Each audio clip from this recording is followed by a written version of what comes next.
저는 이제 지금 상황이 되게 중요하다고 생각하는 게 그냥 뭐 경기 사이클 상에서 업앤다운, 그냥 뭐 경기 확장, 경기 침체 뭐 이 정도라고 하면 사실 최근의 자산 가격은 충분히 반영한 레벨이라고 보고 있어요. 네.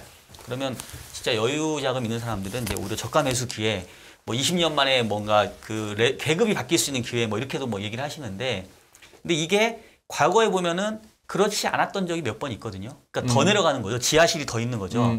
그게 뭐냐면 결국은 금융위기, 외환위기 뭐 이런 겁니다. 그래서 혹시나 지금이 경기 침체에서 그치는 게 아니라 정말 새로운 위기로 가는 게 아닌가라는 저는 두려움이 있는데, 이건 전망의 영역이 아니라 대응의 영역이니까 그러면 어떤 지표를 봐야 되느냐라고 했을 때 제가 보는 지표가 있거든요. 그래서 그 지표에 대해서 이제 두 분께 한번 견해를 여쭤보려고 저는 나온 거고, 우리 시청자분들 같이 공유했으면 좋겠다라는 생각이니까 조금 이해하고 들어주시면 좋겠고요. 제가 가져온 장표 한번 좀 띄워주시겠습니까? 지금 이제 환율인데요. 보시는 것처럼 뭐 두 분이 워낙 또 외환시장 전문가니까 역대 역사적으로 우리나라 환율이 1,400원을 넘어간 적은 딱 3번밖에 없습니다. 첫 번째는 97년도 외환위기였고요. 그때 한 2,000원 갔었고, 2008년도 미국 금융위기 때 한 1,500원 갔었습니다. 그리고 지금이 1,400원 넘어간 세 번째입니다. 과거 두 차례에는 결국은 금융위기, 외환위기, 쉽게 말하면 유동성의 경색을 이제 겪었었죠. 그래서 뭔가 이제 그림상으로는 상당히 좀 분위기가 싸할 수밖에 없는 거고, 근데 제가 계속 이제 저도 그렇고 사람도 얘기하는 게, 지금 원화 환율 올라가는 거는 달러가 강해서 그런 거 아니냐. 전무님도 계속 말씀하신 것처럼 달러 인덱스가 110 넘어가 있으니까. 그러면 이게 환율이 올라간 이유가 달러화가 강해서 올라간 건지 아니면 우리 시장에서 외화가 부족해서인 건지를 우리가 발라낼 줄 알아야 되거든요. 그렇잖아요. 왜냐하면 환율이 올라가는 이유가 달러가 강해서 올라간 거면 사실은 우리한테는 문제가 없는 거잖아요. 근데 달러화도 강하긴 하지만 국내 시장에서 뭔가 자금이 경색되고 말리고 있다라고 한다면, 항상 과거에 보게 되면 우리나라는 외화의 유동성이 문제가 생기면 그게 원화의 유동성 경색으로 이어지더라고요. 그랬죠. 그래서 저는 이제 그 부분에 대해서 이제 계속 궁금해했던 거고, 그래서 이제 제가 찾은 거는 두 번째 장표를 보시면 결국 이제 수합 포인트라는 거, 선물 환율하고의 차이인데, 저희 시청자분들이 이제 외환시장 잘 익숙하지 않으니까 현물 환율은 다 그냥 우리가 거래하는 환율이지만 선물 환율은 잘 모르시잖아요. 그러니까 예를 들면 3개월 뒤의 환율, 1년 뒤의 환율을 미리 거래하는 건데, 지금 환율이 상승기니까 왠지 1년 뒤에 거래하게 되면 환율이 지금보다 더 높을 거라고 오해할 수 있잖아요. 근데 실상은 1년 뒤에 거래하는 현재 선물 환율은 현재 현물 환율보다 20원이 낮아요. 정확하게는 지금 저 표상으로는 22원이 낮은 거죠. 맞습니다. 그러니까 지금 오늘 원달러 환율이 1,410원 정도가 종가인데 1년짜리 선물 환율은 1,390원밖에 안 해요. 그러면 사람들이 생각하기에는 야, 이거 이상하네. 환율이 상승하는 기간이고 달러가 계속 강해진다고 하는데 1년 뒤에는 그러면 환율이 떨어진다고 생각을 하는 건가? 이렇게 오해할 수 있잖아요. 그건 아닌 거죠. 그런 오해에서 비롯된 리포트도 옛날에 많았습니다. 그렇죠. 옛날에 이제 뭐 그런 쓰실 때 황당한 그런 리포트들 많았어요. 선물 환율이 이렇게 낮은 걸로 봐서는 환율이 떨어집니다라는 그런 택도한 리포트들이 공식적으로 나오기도 했어요. 맞습니다. 근데 이제 뭐 두 분 잘 아시겠습니다만은 선물 환율은 양국의 금리 차, 이자율 차이가 반영되는 시장입니다. 지금 다음 페이지를 한번 보여주시면, 선물한 수합 포인트를 제가 한번 요거부터 말씀드리면, 이게 뭐냐면 우리나라하고 미국의 그 수익률 곡선의 비교예요. 보시면은 그 빨간색으로 표시한 게 미국의 금리일 거고요, 아마도.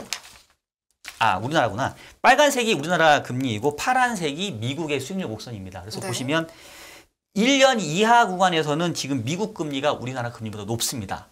지금 정확히 1년짜리 미국은 한 4.2%고 우리나라는 3.4% 정도. 그래서 한 80bp 정도 미국이 우리나라보다 금리가 높아요. 그래서 그 선물 환율로 환산을 해보면은 달러 현물보다는 달러 선물이 상당히 낮게 형성되는 게 정상적인 시장입니다.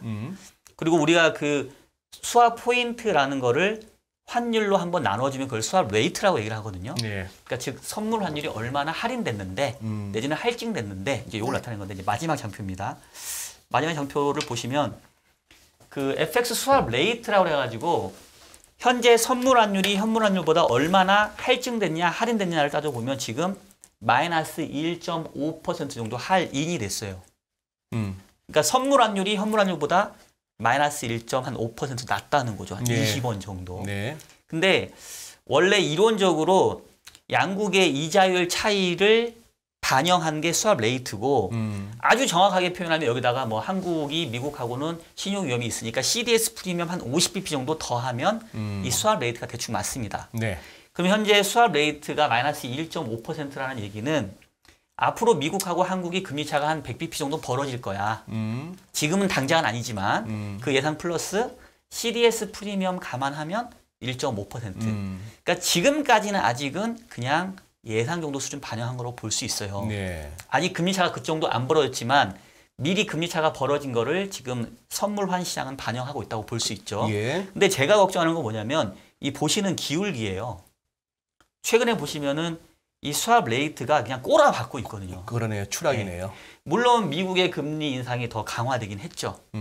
그렇지만 우리도 금리 인상을 좀 쫓아갈 예정에 있기 때문에 이렇게까지 급격하게 낮아지는 거는 저는 조금 불안하고 절대 레벨 자체는 아니지만 네. 지금 박 박사님 우려하는 기울기는 거의 금융위기 당시나 네. 코로나 닥쳤을 때네요. 그리고 여기 네. 차트의 좀 왼쪽 부분을 보시면 그 2008년도, 2009년도를 보시면 네. 이 수합 레이트가 이렇게 막 갑자기 급락하는 것을 보실 수가 있어요. 네. 그러니까 결국은 이 수합 레이트가 양국의 금리 차 이상으로 더 마이너스로 간다는 얘기는 이거는 이제 금리 차를 반영하는 시장이 아니라 외화 유동성이 경색되고 있다는 걸 달러 반영하는 없어서 겁니다. 절절 매일 때 저렇죠. 예. 왜냐하면은 우리가 FX 수합 거래라고 해서 달러를 조달할 때 현물에서는 바이를 하고 선물에서는 셀을 하잖아요. 바이앤셀을 하고 그래서 우리가 바이앤셀이라고 하죠. 근데 외화 자금이 말리게 되면 모든 사람이 다 달려가서 바이앤셀 거래를 하려고 하겠죠. 네. 당장 달러가 나에게 주어지니까. 그러면 현물은 계속 사니까 현물 환율은 올라가고 선물은 계속 파니까 선물 환율은 떨어지고 그래서 이제 이 수합 레이트가 엄청나게 떨어지게 되죠. 그거는 금리 차 이상의 수급을 반영하는 그렇죠. 거죠. 네. 지금 금융위기 때 보시면 이게 마이너스 3.4% 정도 그러니까 거의 400bp 가깝게 이 수합 레이트가 마이너스 왔다는 얘기는 그 당시에 금리 차가 그렇게 안 갔거든요. 네. 그래서 결론은 뭐냐면 제가 이제 죄송합니다. 지금 질문이랑 너무 설명이 길었는데 저는 그러니까 제가 뭔가 결론을 내자는 게 아니라 앞으로 자금 경색으로 갈지 안 갈지를 지켜보는 지표로 저는 이거를 계속 보고 있거든요.